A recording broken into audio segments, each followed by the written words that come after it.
साहूकार, महाजन और सूदखोर। गए वक्तों में ये इस्तिलाहात और अलकाबात उन लोगों या ग्रोहों के लिए इस्तेमाल की जाती थी जो आम लोगों को इंतहाई भारी शराइत पर कर्जा देकर उनकी शख्सी आज़ादी, हुर्मत और इज़्ज़त अपने पास गिरवी रख लिया करते थे। मगर आज के पाकिस्तान में पाकिस्तानियों की गालिब अक्सरियत इन इदारों या इन ग्रोहों को जिन नामों से जानती है उनमें आलमी मालियाती इदारे, मल्टीलेटरल एजेंसीज और इंटरनेशनल डोनर्स के नाम जहन में आते हैं। आप मोहब्बत करें या नफरत, मगर पाकिस्तान की माशी तरक्की में या माशी हालात के दिगरगू होने में इन आलमी माशी इदारों का किरदार नज़रअंदाज नहीं किया जा सकता है। और जब भी हम बात करते हैं आलमी मालियाती इदारों का तो सबसे पहले हमारे जहन में नाम आता है इंटरनेशनल मॉनेटरी फंड का। IMF के साथ पाकिस्तान की गुज़िश्ता हुकूमतों ने तकरीबन 11 मुआहदे किए और उनमें से सिर्फ एक मुआहदे के ऊपर अमल हो सका है। हमने आज बात करने के लिए अपने मेहमानान गिरामी को दावत दी है। मैं हूँ राशिद मसूद आलम और मैं हूँ ताहा सिद्दीकी। डॉ न्यूज़ के खुसूसी बजट प्रोग्राम में खुशामदीद। हमारा आज का जो मौजू है वो है इंटरनेशनल मॉनेटरी फंड। आम आदमी को क्या पता है IMF है क्या? पाकिस्तान कर्जे तो ले रहा है इंटरनेशनल मॉनेटरी फंड से, लेकिन IMF बिल आखिर है क्या? ये हमारा मौजू है इस शो का। और हमारे साथ माहिर मौशियात AB शाहिद साहब भी मौजूद हैं स्टूडियो में, और साइम अली जो कि माहिर मौशियात हैं और स्टैंडर्ड चार्टर्ड बैंक से ताल्लुक भी रखते हैं। बहुत बहुत शुक्रिया आप दोनों का, और राशिद भाई आपका भी हमारे साथ प्रोग्राम करने का। लेकिन आगे जाने से पहले कि है क्या IMF, हम एक आदमी को बताना चाहते हैं कि इंटरनेशनल मॉनेटरी फंड का किरदार क्या है, वो हर मुल्क को किस तरह से मदद कर रहा है। चल के एक मुख्तसर सी प्रेजेंटेशन चल के एक देखते हैं। IMF की जानिब से दिए जाने वाले कर्जे पाकिस्तान को अदायगी, खसारा, रुपए के इस्तेकाम और फॉरेन एक्सचेंज के हवाले से हायल मुश्किलात में इमदाद फराहम करता है और इन तमाम उमूर को खुश उसलूबी से हल करने में मदद करता है। 1950 में जब पाकिस्तान IMF का मेंबर बना था, तब से अब तक 11 कर्जजात हासिल कर चुका है, जिनमें 11.3 अरब का हालिया कर्जा भी शामिल है, और इसके बाद कर्जों की हालिया मालियत 16.56 अरब डॉलर है। फौज के दौरे हुकूमत में महज 2 बार ही कर्जे लिए गए हैं, जबकि सिविल दौरे हुकूमत में हालिया कर्जे को मिलाकर अब तक 9 कर्जे लिए जा चुके हैं। IMF की जानिब से मुतादिद शराइत भी आयद किए जाते हैं, जिनमें मईशत का उतार चढ़ाव, हुकूमत के अखराजात में कमी, टैक्स कलेक्शन पॉलिसियों पर नजरसानी और पॉलिसी में बर वक्त तब्दीली शामिल है। ये थी इंटरनेशनल मॉनेटरी फंड और हकीकतें, किरदार क्या है इंटरनेशनल मॉनेटरी फंड का। पाकिस्तान कर्जे ले रहा है, 11 दफा पाकिस्तान IMF की जानिब कर्जा लेने के लिए जा चुका है। शाहिद साहब आपसे शुरू करते हैं।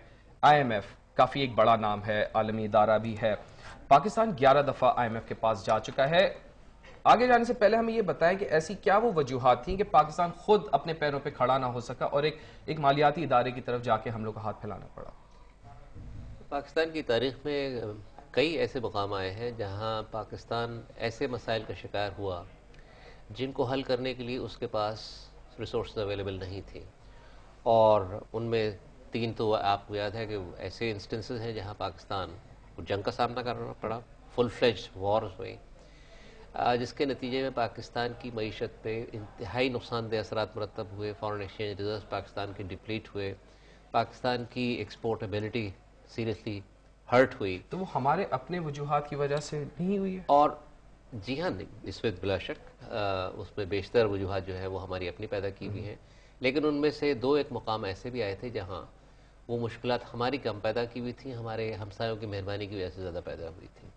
लेकिन ओवरऑल एनालिसिस पे अगर आप देखेंगे तो बुनियादी तौर पे पाकिस्तान के अंदर माशी मसाइल के पैदा होने की वजह हमारी हुकूमतों की क्वालिटी ऑफ गवर्नेंस है, जिसके नतीजे में हम कभी अपने ज़राए का सही इस्तेमाल नहीं कर सके। अगर आप वर्ल्ड बैंक की रिपोर्ट पढ़ें जो उन्होंने 1996 फरवरी 1996 में रिलीज़ की थी, जिसका नाम था पाकिस्तान 2010, जिसमें उन्होंने प्रोजेक्शन किया था कि पाकिस्तान की सूरत हाल क्या होगी।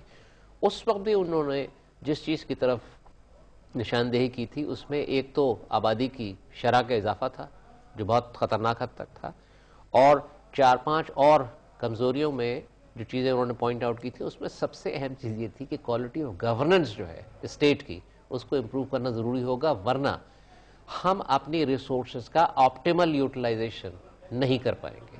یعنی کسی بھی جو ریسورس آپ کے پاس موجود ہے اس کا آپ بہتر سے بہتر استعمال نہیں کر سکیں گے اور اس سے وہ فوائد حاصل نہیں کر سکیں گے جو آپ کر سکتے ہیں. ہسٹری تو کہتی ہے شاہد صاحب کہ پاکستان نے کبھی اتنا ریسرچ کیا ہی نہیں ہے کہ اپنے ذرائع کو بہتر سے بہتر طریقے سے استعمال کرے. یہ صحیح ہے کہ ریسرچ نہیں کیا ہے، لیکن اس چیز کی یہ جسٹیفیکیشن کبھی اس لیے نہیں کی جا سکتی کہ ہم اب بھی اس کو نہ کریں.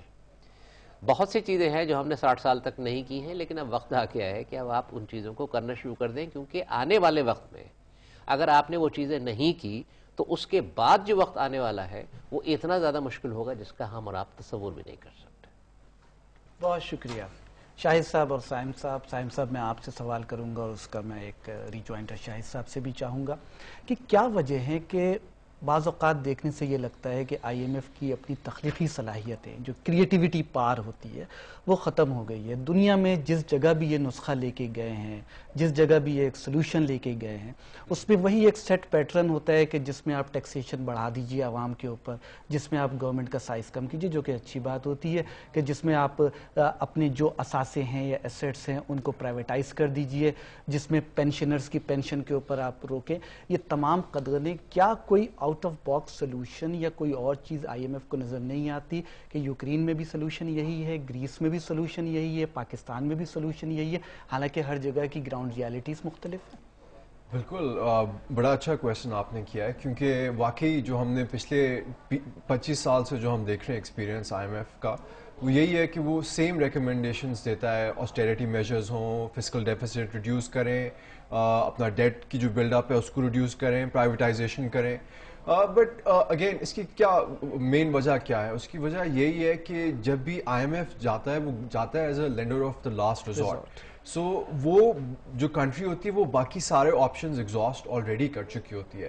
اس لیے جب بھی آئی ایم ایف جاتا ہے سب سے ڈیفیکلٹ میجرز جو ہے ریکمینڈ آئی ایم ایف کو کرنے پڑتے ہیں اور کوئی ان کے پاس آپشنز نہیں ہوتی. اس میں جو اسپیس اب کریٹ ہونی ہوتی ہے، فار انسٹنس اگر پاکستان میں آپ کہتے ہیں کہ جی ہم پرائیویٹائزیشن نہیں کرنا چاہتے، آلٹرنیٹیو دیں آپ ان کو. بٹ انفارچونیٹلی کریٹیوٹی ہماری گورنمنٹس کے اندر بھی نظر نہیں آتی، ویدر یوکرین کی ہو یا پاکستان کی اپنی گورنمنٹ ہو. اگر یہ آپشنز دیں آئی ایم ایف کو کہ ہم فسکل ڈیفیسٹ ٹیکسز کے نہیں بلکہ ایکسپینڈیچر کے تھرو جو ہے کر سکتے ہیں، تو پھر آئی ایم ایف سنے گی بات. تو کیا ایک طرف پاکستان کے موجودہ حالات میں تھوڑا سا ایکسپلائٹیو رول نہیں دیکھا آپ نے آئی ایم ایف کا؟ اگر ایمرجنسی کے طور پہ پاکستان لون لینے گیا تو جو پرائسنگ تھی لون کی وہ انتہائی ایگزوربیٹنٹ تھی، انتہائی شدید تھی، جس کی وجہ سے ریٹس بھی رکھے گئے ہیں، جس کی وجہ سے اور زیادہ تکلیف ہوئی. ہسٹری کے one of the expensive loans یہ جو 11.3 بالکل اگری کرتا ہوں. آئی تھنک اس بار جو آئی ایم ایف اور ورلڈ بینک نے رول پلے کیا ہے کرنٹ کرائسس کے اندر، آئی تھنک یہ انکال فور تھا اور اس کی وجہ شاید یہ بنتی ہے کیونکہ یہی میجرز پاور سیکٹر پہ ہوں، ٹیکس سائڈ پہ ہوں، پچھلے 20 سال سے یہ لوگ پش کر رہے تھے کہ گورنمنٹ کوئی ایکشن لے اور کوئی ایکشن نہیں لیا گیا. تو انہوں نے بھی فائدہ اٹھایا ہے اس کرنٹ کرائسس کا کہ اس بار ہم پاکستان کو زبردستی جو ہے یہ کافی ایک اہم موضوع ہے کہ جو ہائی ریٹس پہ ہم لوگ کو لون دیا، قرضہ دیا گیا ہے. لیکن ایک ابھی وقت ہوا ہے مختصر سے بریک کے بعد آ کے ہم اسی بات کو کہ اتنے زیادہ ریٹس پر ایک ایسے ملک کو قرضہ جو کہ ویسی بہت بحران سے گزر رہا ہے، اس کی کیا وجوہات تھی، ہم اس بات پر یہ کنٹینیو کریں گے یہ بات، یہ ڈسکشن، مگر ایک بریک کے بعد.